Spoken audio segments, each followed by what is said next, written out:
तो मेरा नमस्कार, मैं सुमन शर्मा आप सबका स्वागत करती हूँ। आज का मेरा जो विषय है वो अनुवाद के प्रकारों का वर्गीकरण।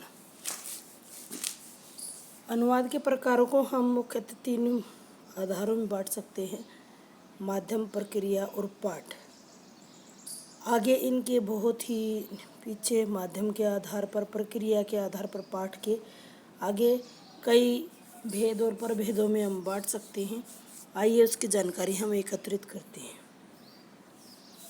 माध्यम के आधार पर माध्यम क्या है सबसे पहले देख लेते हैं। इसके आधार पर अनेक भेद होते हैं और व्यापक संदर्भ में जैसे आपको पता है कि अनुवाद एक प्रक्रिया है। व्यापक दोनों ही संदर्भों में इसको देखा जाता है।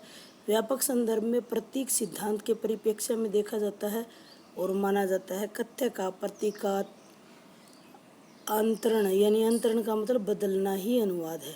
सीमित में हम भाषा सिद्धांत को देखते हैं। यह माना जाता है कि अनुवाद कथ्य का भाषांतरण है। दोनों आधारों में अनुवाद के अलग अलग भेद हो जाता है। इस बात को अनुवाद के किस माध्यम पर बल दिया गया है। लेखन भी इसका भेद है। अनुवाद में लेखन के आधार पर अगर हम कहेंगे, लेखन को आधार बनाए, तो कहने का तात्पर्य यह है माध्यम के आधार पर अनुवाद के 3 मुख्य भेद हैं। कौन कौन से ये देख लेते हैं। लेखन के आधार पर प्रतीक प्रकार, प्रतीक, भाषा और लेखन। अब प्रतीक के बारे में थोड़ा सा जानते हैं। प्रतीक प्रकार के अंतर्गत पुनः अनुवाद के 3 भेद हो जाते हैं और भाषा की किसी एक प्रतीक व्यवस्था से उसी भाषा की किसी अन्य प्रतीक व्यवस्था में अंतःभाषिक अनुवाद का क्षेत्र है। यदि अनुवाद एक भाषा की प्रतीक व्यवस्था से दूसरी भाषा की प्रतीक व्यवस्था के बीच होता तो अंतर्भाषिक, और तीसरी में अंतर प्रतीकात्मकता व्यवस्था वह होती है कि एक भाषिक प्रतीक व्यवस्था से किसी अन्य भाषिक प्रतीक व्यवस्था में अर्थ का अंतरण करना। तीनों ही आधारों में प्रतीक प्रकार से अनुवाद के उपभेद होते हैं। जैसे मैंने अभी आपको बता दिया है ऊपर, अंतः यानी एक ही भाषा में, जैसे गद्य को पद्य में या पद्य को गद्य में बदलना। भाषांतरण करना यानी अंतर्भाषिक कोई दूसरी भाषा, और प्रतीकांतर करना जैसे अंतर प्रतीकात्मक अनुवाद।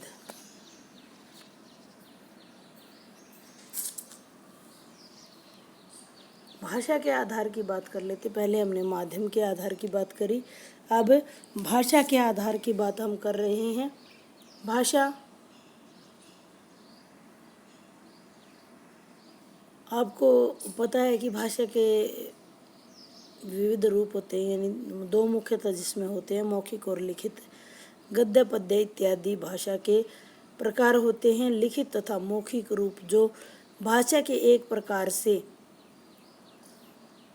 उपादान हैं तथा भाषा रूप के अंतर्गत काव्य तथा गद्य रूपों की चर्चा की जाती है। भाषा के भी 2 आधार यहाँ पर या भेद बताए जाते हैं: उपादान सापेक्ष और रूप सापेक्ष। उपादान सापेक्ष के अंतर्गत पाठ अनुवाद का आधार बनाया जाता है। यह अनुवाद उच्चारित भाषा तथा लिखित भाषा दोनों में ही उपादान के रूप में अनुवाद के लिए ग्रहण कर लिया जाता है। लिखित तथा मौखिक उच्चारित किए जाने वाले भाग को हम आंसू अनुवाद भी कहते हैं, यानी तुरंत बनाए जाने वाला अनुवाद। रूप सापेक्ष में कथ्य रूपी यानी गद्य या पद्य का अनुवाद रूप के अनुसार उच्चारित तथा लिखित दोनों ही तरह गद्य या पद्य में होता है। उपादान और रूप सापेक्ष के भी 2 भेद हैं। उपादान के अंदर आता है पाठ अनुवाद,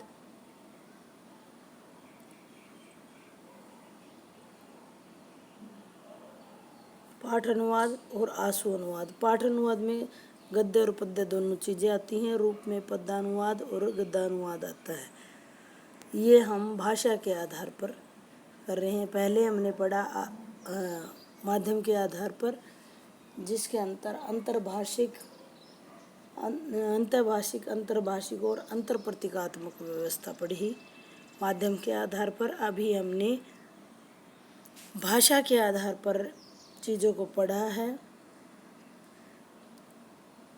भाषा के आधार पर हम उपादान सापेक्ष और आशु सापेक्ष, फिर रूप सापेक्ष में पद्यानुवाद और गद्यानुवाद। अब लेखन के अनुसार उच्चारण और लिपि दो लिपियों के बीच में किया जाता है। लेखन प्रकार में ये लिप्यांकन और लिप्यांतरण।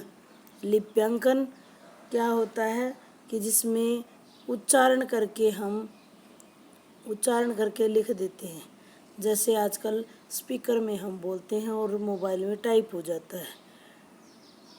ये हम लिप्यांकन कर रहे हैं। लिप्यांतरण क्या होता है, जब एक ही लिपि को हम लिखित रूप में बदल देते हैं। कहने का मतलब स्रोत भाषा में जो हमारे आजकल मोबाइलों की जो व्हाट्सएप की जो भाषा है ना, हिंदी का शब्द है लेकिन हम उसको लिख इंग्लिश में रहे हैं, वो लिप्यांतरण है। अब तीसरे प्रकार की बात कर लेते हैं। ये भाषा के आधार की बात हमने की।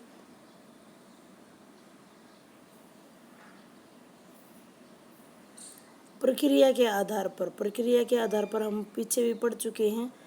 जो सबसे पहला प्रश्न करवाया था उसमें दोनों चीज़ें आ गई थी।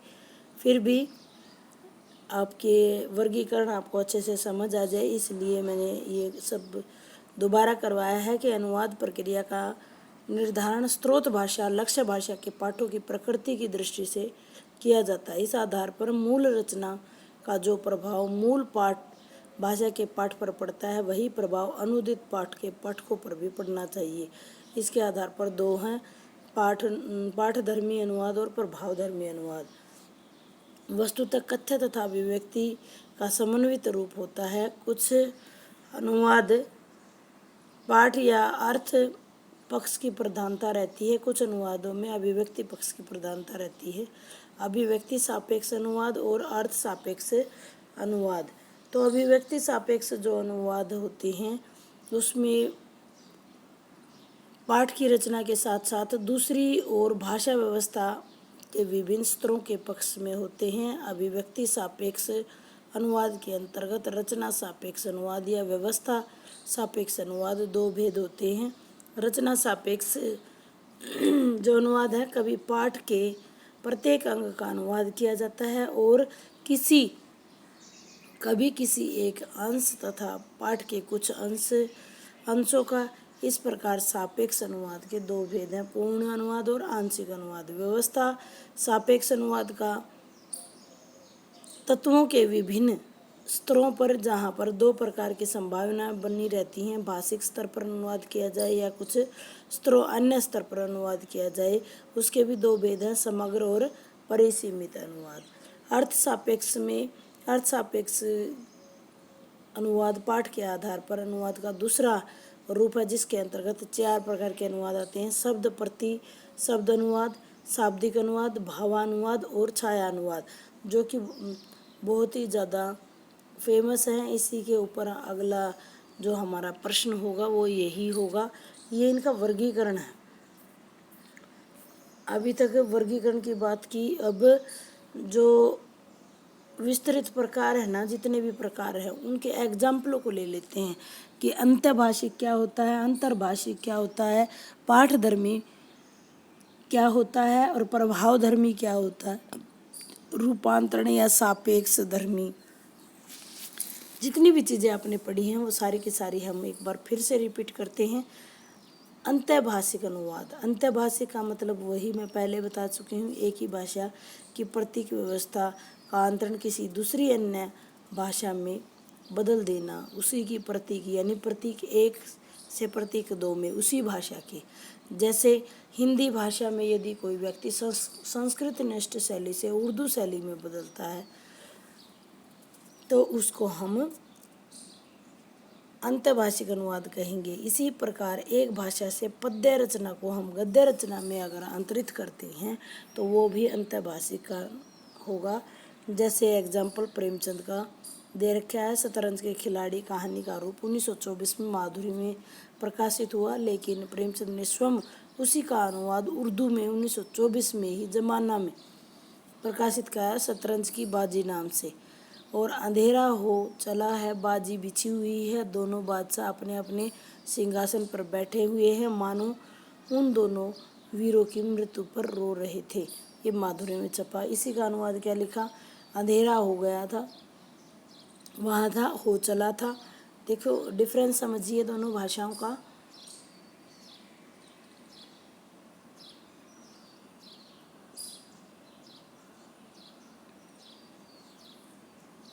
ये हो चला था, यहाँ अंधेरा हो गया था। बाजी बिछी हुई थी, बाजी बिछी हुई थी, एज इट इज रख दिया। दोनों बादशाह अपने अपने सिंहासन पर बैठे थे, दोनों बादशाह अपने अपने तख्त पर रौनक अफरोज रहे थे, मानो उन दोनों की मृत्यु पर रो रहे हों। इन्होंने क्या कहा है, उन पर हसरत छाई हुई थी कि गोया मखतून की मौत का मातम कर रहे थे। ये अनुवाद सिद्धांत और प्रविधि श्री वास्तव जी की पुस्तक है और गोस्वामी से उद्धृत की गई है। अभी हम अंतर्भाषिक देख लेते हैं। अंतर्भाषिक का मतलब एक भाषा में व्यक्त अर्थ को दूसरी भाषा में बदलने को अंतर्भाषिक कहते हैं। इसमें दो प्रतीक व्यवस्थाएं अलग अलग होती है। एक प्रतीक अवस्था स्रोत भाषा की होती है, तो दूसरी जो है लक्ष्य भाषा की होती है। अनुवाद का वास्तविक क्षेत्र यही होता है और इसमें दोनों भाषाओं का अनुवादक को ज्ञान होना जरूरी है। इसके अलावा उन्हें जो संरचनात्मक प्रकृति है, समाज, संस्कृति, संस्कार आदि से परिचित नहीं होता तो अच्छा अनुवाद नहीं कर सकता वो। यहाँ एक प्रतीक से दूसरी प्रतीक अलग भाषा से संबंधित होता है। अंतर प्रतीकात्मक अनुवाद क्या होता है, जब किसी भाषा की प्रतीक व्यवस्था का अर्थ किसी अन्य दूसरी भाषा की प्रतीक व्यवस्था से होता है तो उसको हम अंतर प्रतीकात्मक अनुवाद कहते हैं। इसमें क्या होता है कि प्रतीक एक से प्रतीक दो अलग अलग भाषाओं से ही संबंधित होते हैं। अंतर्भाषिक में क्या बात थी कि एक ही भाषा के दो प्रतीकों की बात थी। अब क्या है कि एक ही भाषा नहीं है, भाषा दो हैं और उसको बदलना। जैसे जितने फिल्म हैं या फिर जितने सीरियल्स हैं, जैसे प्रेमचंद के दो बैल पर फिल्म बनी, कफन कहानी पर टीवी सीरियल बना, गबन गोदान, सारा आकाश, साहिब बीबी और गुलाम जैसी उपन्यासों पर फिल्में बनी। तो ये अंतर प्रतीकात्मक अनुवाद है। में भी आप समझ गए होंगे।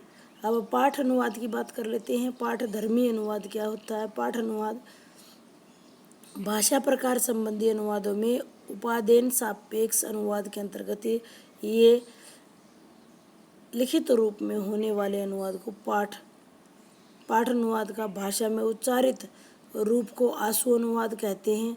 इनमें अंतर यह भी छोटा सा अंतर है, अनुवाद की प्रकृति जहाँ एक प्रश्न में अंतर्भाषिक अनुवाद ही पाठ होता है, वास्तव में अनुवाद का उपादान ही लेखन ही होता है और अनुवाद का मुख्य लक्ष्य यही होता है कि लिखित पाठ का व्यक्त मूल लेखक के जो अनुदित जो संप्रेषित होकर दूसरी भाषा में पाठकों तक पहुँचे। जो पाठ है हम कहते हैं मूल पाठ, उसी का अनुवाद करना।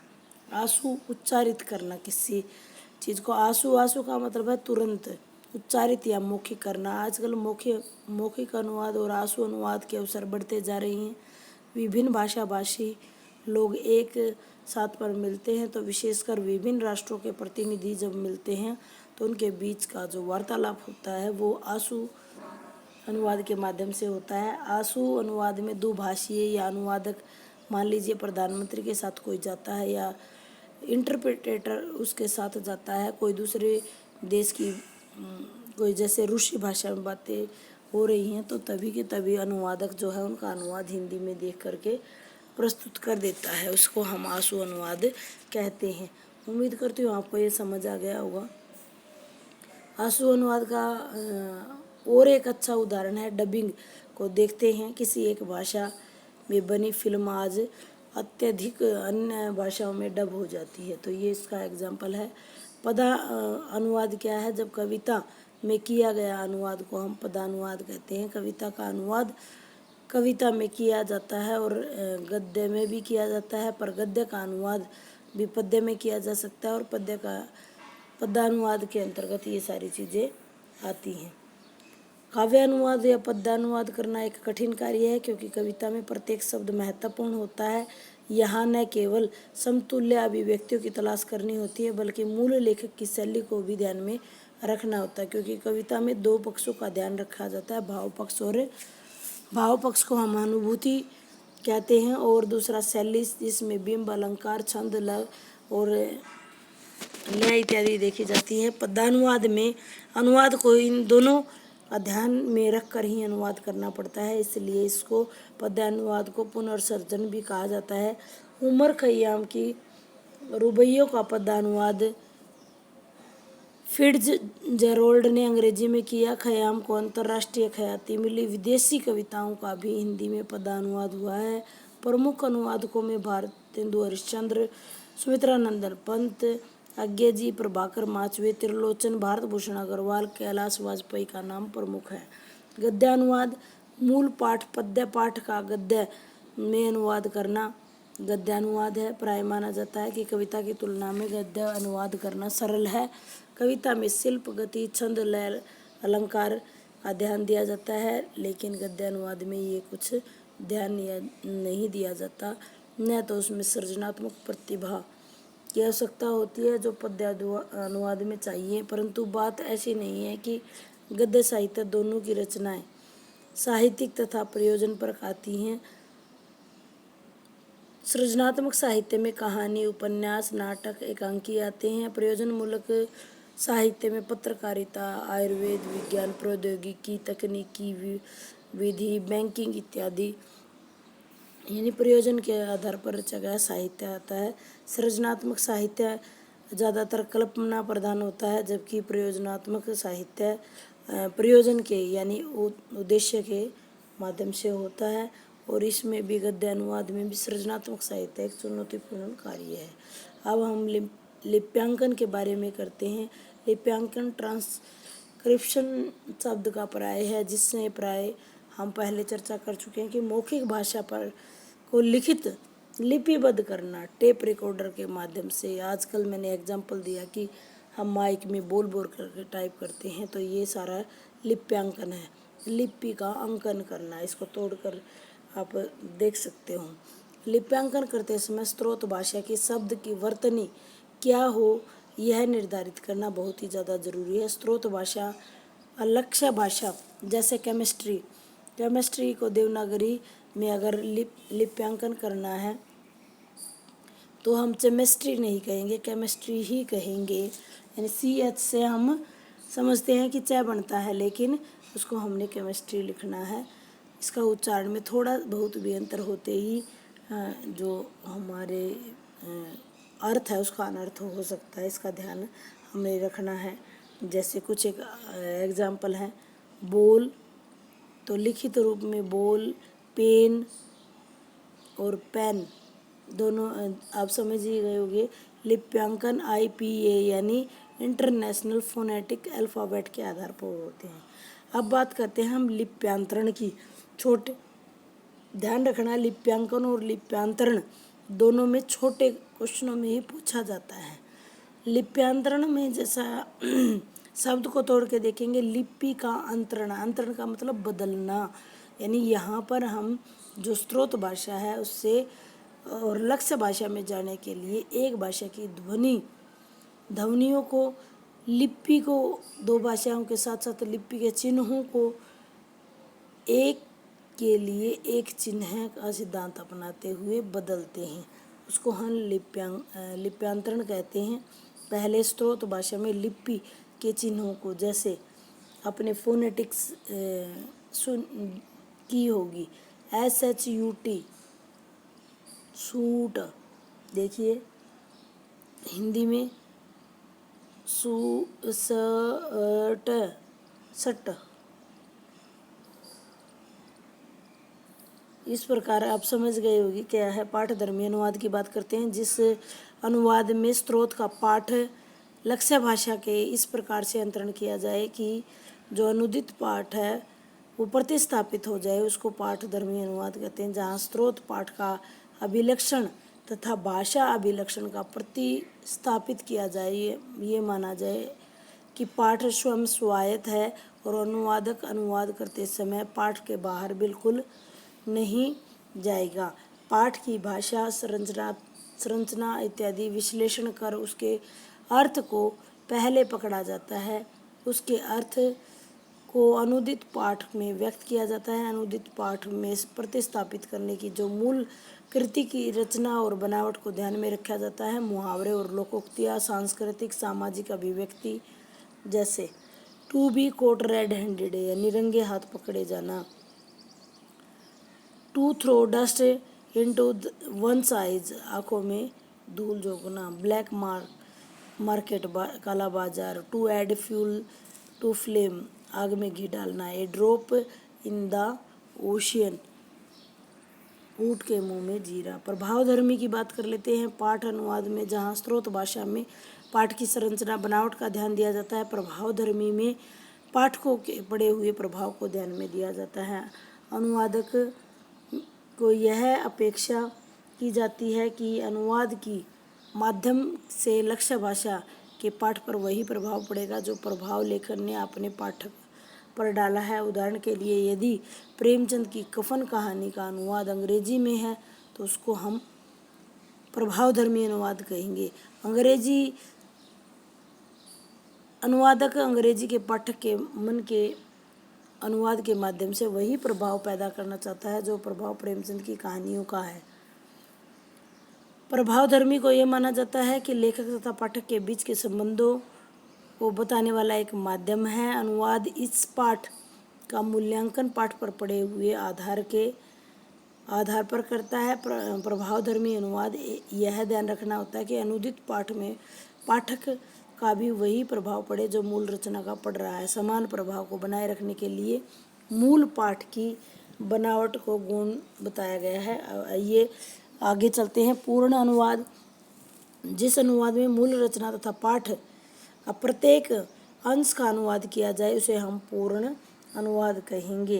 कोई भी अंश छोड़ा न जाए। शब्द, पदबंध, उपवाक्य, वाक्य सारे के सारे जो पूर्ण रूप से उसका अनुवाद किया जाए उसे हम पूर्ण अनुवाद कहते हैं। आंशिक अनुवाद वो है जिसमें से कुछ हिस्सा छूट जाए, जैसे जब अनुवाद करते समय मूल कृति के सभी अंशों के विभिन्न कारणों में अनुवाद करना संभव न हो पाए और मूल रचना के कुछ अंश बिना अनुवाद किए छोड़ दिए जाए तो अंशों को लक्ष्य भाषा में अनुदित पाठ में यथा रूप से रखा जाए।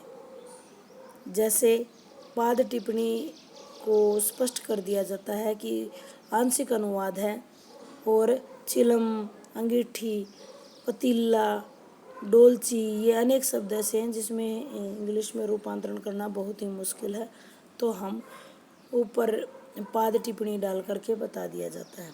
समग्र अनुवाद की संकल्पना को लेकर के मूल पाठ के सभी भाषिक स्तर को लक्ष्य भाषा में अंतरित करना, पर ऐसा कभी संभव इसलिए नहीं हो पाता कि प्रत्येक भाषा की संरचना और व्यवस्था विशिष्ट होती है। समग्र अनुवाद जैसा अनुवाद कभी व्यवहारिक स्तर पर संभव नहीं होता है। अनुवाद कभी भी समरूपी नहीं होता, समतुल्य होता है। इसमें मूल बार बार बताया गया है कि मूल पाठ से कुछ न कुछ छूट जाता है और अनुवादक की ओर से कुछ न कुछ इसमें जुड़ जाता है। समग्र अनुवाद में भाषा का अधिकांश स्तर पर लक्ष्य भाषा में प्रतिस्थापन करने का प्रयास किया जाता है। पूर्ण रूप से ये कभी संभव नहीं होता। परिसीमन अनुवाद, समग्र अनुवाद की संकल्पना जहाँ एक तथ्य को आधार बनाकर चलती है। स्रोत भाषा के भाषिक स्तरों का अंतरण किया जाता है, लेकिन परिसीमित भाषा में स्रोत भाषा की पाठ व्यवस्था को लक्ष्य भाषा तक बदलना या प्रतिस्थापन करना, अंतरण करना। उदाहरण के लिए भाषा के विभिन्न स्तरों पर, जैसे ध्वनि के स्तर पर, शब्द के स्तर पर, लाक्षणिक स्तर पर, व्याकरणिक स्तर पर ये परिसीमित अनुवाद के अंतरण है, जिसमें किसी एक स्तर का को बताया जाता है। अब शब्द प्रति शब्द की बात करते हैं। इसमें एक एक शब्द का अनुवाद किया जाता है। अनुवादक जब अनुवाद करता है तो वाक्य रचना पर ध्यान नहीं देता, बल्कि शब्दों के अनुवाद पर ध्यान देता है। वो उनके प्राय को तलाशता रहता है और अनुदित पाठ में भी यही कोशिश करता है। इस प्रकार का अनुवाद कोई शब्द छोड़ने की अनुमति नहीं होती, न ही ऐसा शब्द की जोड़ दिया जाए, ये भी नहीं होता। ये देखे जाते हैं जो अध्यापन प्रक्रिया है, व्याकरण प्रक्रिया है या मूल पाठ है, कभी कोई किसी कविता को समझाया जाता है, उसमें ये सारी चीज़ें होती हैं। शाब्दिक अनुवाद जो कि महत्वपूर्ण है। शाब्दिक अनुवाद, भाविक अनुवाद, मेरे ख्याल से वीडियो बहुत ही लंबा हो जाएगा। शाब्दिक अनुवाद, भावानुवाद और छायानुवाद, ये लेकर मैं नेक्स्ट वीडियो में आपको बताऊंगी। उम्मीद करती हूँ आपको माध्यम के आधार पर, भाषा के आधार पर आपको सारी चीज़ें क्लियर हो गई होंगी। धन्यवाद।